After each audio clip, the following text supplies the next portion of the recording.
Mga kapato, maluto kitang balaw ini so at adobo na tada. Yan, igisa ta diyan ang balaw. Yan ang balaw mga kapato. Oh. Balaw. Yan ang ingredients mga kapato. Lagan tandaw ning ang palaya tamayon daw ning kalabasa. Mga kapato, panoorin niyo to mga kapato. So yan, nagpainit na kita ning mantika mga kapato. Ilagta na si bawang. Mga kapato, bawang.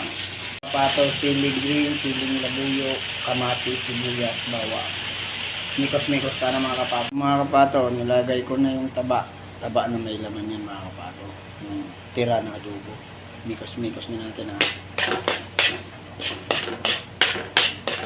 Ayan mga kapato, igisa natin sa taba ng baboy na may laman. Tsaka bagoong. Ayan mga kapato, nilagay ko ng bagoong. Oh. Kaya mga kapato, mikos-mikos na natin. Oo.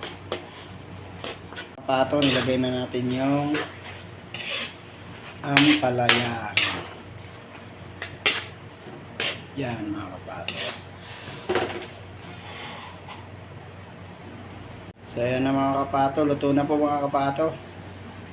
Ginisang bagoong na may taba ng baboy na may laman, konti. Yan, yummy, yummy, yummy, yummy. Ito na po mga kapato.